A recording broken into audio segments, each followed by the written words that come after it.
Welcome to Gosfield and Shay on Health Law. Hello, and welcome to Gosfield and Shay on Health Law with Alice Gosfield. Alice is a nationally recognized healthcare attorney who has spent her entire legal career advising physicians on Medicare, fraud and abuse, Stark law, and value based payment. She is known for her strategic clarity, prolific writing, and deep influence on federal healthcare policy. I'm Heidi Mack, and today we're discussing co management agreements and clinical integration. Whether you're aligning with a hospital or developing new internal models for physician collaboration, we'll walk through works, what doesn't, and what physicians need to know.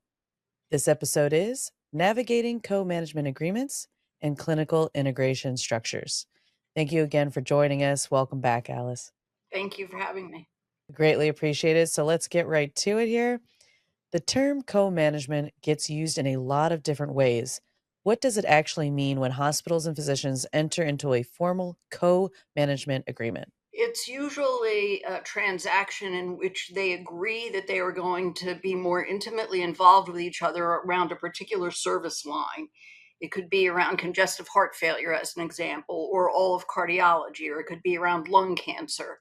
And the theory of it is that the direction of the physicians uh, is more predominant in the clinical drivers of what's going on, while they also have to interact with the administrative substructure that makes it possible for people to do anything in a hospital.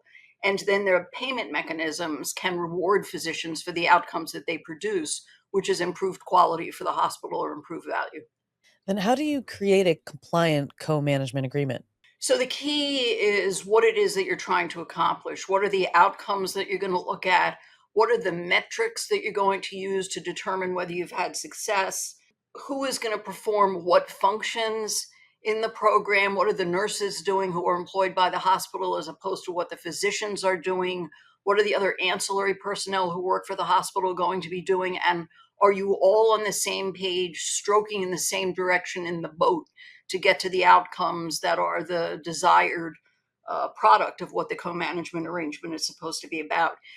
Physicians can be paid both for the time on an hourly basis that they spend in this work for the hospital, and they can also be paid for the results that are produced as a result of a successful co-management arrangement. Then, aligning financial incentives is often treated as enough for clinical integration. What else needs to be in place from a legal and operational perspective? So let's go back to where clinical integration came from as a concept in the law. It was initially introduced as an antitrust concept. And I happen to know the guy who was responsible for its being included in the regulations. And he's an antitrust lawyer I've known for years, married to a physician, which I think is one of the reasons that they ended up coming up with this approach. Prior to the advent of clinical integration as a concept, otherwise competing physicians could only bargain together against a health plan if they shared financial risk, meaning they would lose money if they didn't perform effectively. Clinical integration shifted to the clinical side of the street and said, if you're otherwise competing physicians, you can get together and bargain collectively with a plan that would otherwise not be allowed by the antitrust laws, as long as you are measuring your performance, taking action with regard to the results that you get, and sharing the results with the payers with whom you want to be bargaining. Um, Frankly, that's a very limited view of clinical integration. And the works that I've written on, which can be found at my website, with Jim Reinertson, who's a physician that I developed a bunch of my clinical integration thinking around, we came up with a different definition of clinical integration, which we think is physicians working together systematically, not periodically, not episodically, not when the surveyors are showing up, with or without other organizations and professionals, to improve their collective ability to deliver high quality, safe, and valued care to their patients and communities. So you can clinically integrate with a hospital, you can clinically integrate, let's say you're treating breast cancer, among the radiation therapists, the hematologists, oncologists, the physicists who are handling the radiation. All of that can be coordinated in a clinically integrated way if everybody's headed in the same direction. Your work outlines the four F's: form, function, finance, and feeling as a framework for evaluating integration. Which of those tends to be the most overlooked in early stage planning? So, form is what does the structure look like? Who's sitting on what committees? What's the governance? Function is literally what are the duties that the participants are going to perform to make this happen? And finance is what are the financial inputs? What are the models? What are the incentives? All of those can be written in documents. But the one thing that you cannot create by writing a document is feeling. And feeling is what is the culture of the environment? Do the physicians feel that they're engaged? Are they actually engaged in a meaningful way? Are they getting support from the other parties with whom they're integrating effectively? That you can't write down. And that's the most difficult part of the whole thing. So, why is physician to physician collaboration so essential to real clinical integration, sometimes even more than collaboration between physicians and the hospital?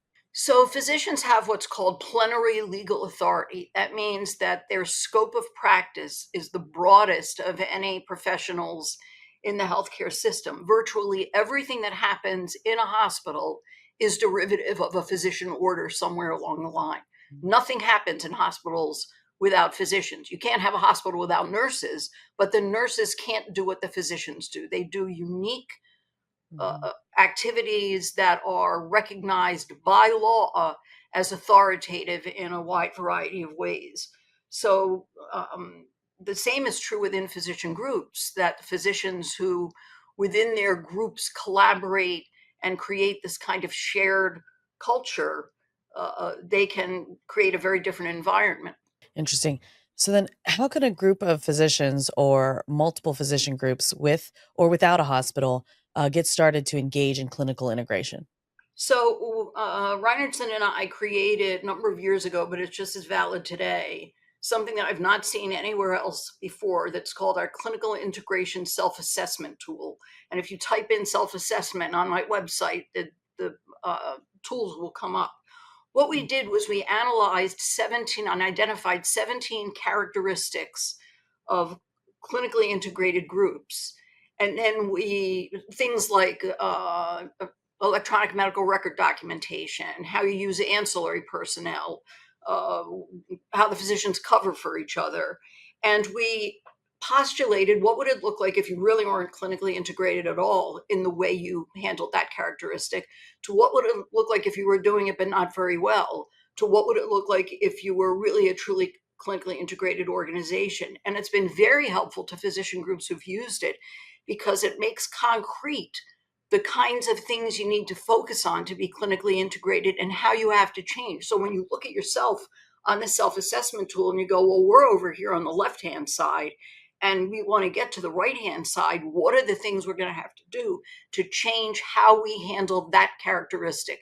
And they're not the only characteristics and they're not relevant to everybody necessarily, but we came up with 17 of them, which I thought was a pretty good number, to help people think in a more realistic way about what clinical integration is.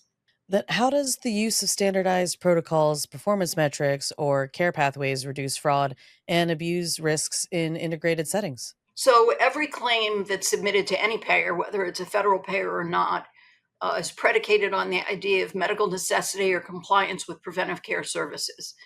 If everybody is documenting the same way, providing the services on a clinical guideline, so to speak, in the same way, it eliminates the liability of false claims from not having medical necessity, for doing outlying, engaging in outlying behavior, for utilizing aberrant services. When you create a culture of clinical integration, the standardization itself um, makes the context within which the services are provided more evident and able to be evaluated by external auditors who may come in and take a look at things. The other thing that explicit standardization does is it gives the physicians the ability to work together on the science of medicine in the same way so that they can custom craft to individual patients the art of medicine, which is the stuff that's not about the science. It's how you interact with the patient,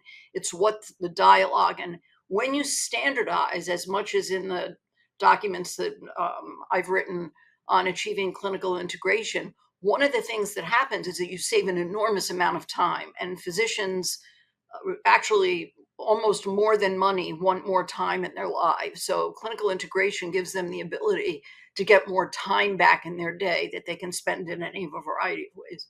How important is it to include physicians in leadership and decision making when building a clinically integrated organization? I'll tell you a story that I think demonstrates how important it is. In 2009, during the heyday of the dialogue around whether there was going to be an Affordable Care Act or any kind of national health insurance, I was invited to a meeting that, well, first there had been an article on the front page of the New York Times about Bassett Healthcare. Bassett Healthcare is a little integrated delivery system in Cooperstown, New York, which is where the Baseball Hall of Fame is. And they were high value, high performance. And the article was very intriguing to people who didn't work in those kinds of settings. So a meeting was called in Washington. I don't remember who called it. And I was the only person who was not part of a physician group who was included. But there were 13 of these groups that are these highly integrated groups like Mayo, Scott and White, Park Nicollet in Minneapolis. And they all came to this meeting to try to discuss what were the salient aspects of what made them high value, high performing organizations where the physicians were employed, given the fact that going forward, then it was postulated that most physicians would not be employed. That sadly is not true. Many physicians are now employed by hospitals. But after lunch, the facilitator said to the assembled group, I want you to write down on a piece of paper the two salient characteristics that you think distinguish your entity, your clinic, from the mediocre middle of what goes on in American healthcare. And they all dutifully wrote something down, and each one of them stood up and, to a person, not saying, oh, yeah, what he said, reading from their little papers, every one of them said something like, it's a physician culture, the physicians are in charge, our clinical culture matters more than anything else. And that value of how the clinical context should drive what the delivery context is rather than the dollars is what differentiated them. They weren't the cheapest of all healthcare organizations, but they were seen as delivering more value than other organizations do, paid traditionally and acting traditionally. Well, then, what is a bundled payment and how does it relate to clinical integration? So bundled payment is where two providers of disparate types have to share one payment that's made. So I participated in the creation of a bundled payment model called Prometheus Payment that you can Google, and it wasn't widely implemented, but it was frankly brilliant. I wasn't the only one who created it. There were some other really smart folks that were part of the process. But a bundled payment means that either the clinicians of disparate types, primary care and specialists, or multiple specialists are sharing one payment, or the hospital and the physicians are together getting one payment that they're then going to have to share. It supports clinical integration because it creates a financial incentive for the clinical integration to proceed in a way that produces even more powerful results.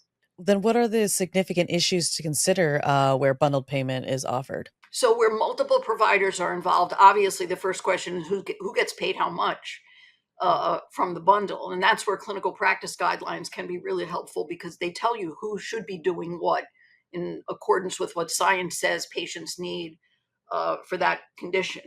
When you are dealing with the payers around bundled payment, the issue is what if there are disputes? How are you going to measure whether we've delivered the bundled payment? What triggers the bundled payment? What ends the bundled payment? That's a whole different set of criteria that need to be addressed. And I have some articles on bundled payment that are on my website as well. No, I would say, Alice, I mean, if you can't tell that Alice knows what she's talking about, listen to this podcast. Go to that website.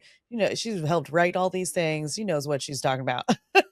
I enjoy speaking with you about all this. And for those listeners out there, thank you for listening to today's episode of Gosfield and Shea on health law. If your organization is exploring co-management structures or building a clinically integrated model, visit gosfield.com to learn more. Be sure to like, leave a review, and subscribe so you never miss an episode. And thank you again for joining us, Alice. We'll look forward to your next episode. Thank you so much. Thanks for watching. Be sure to hit that like and subscribe button and leave us a review in the comments.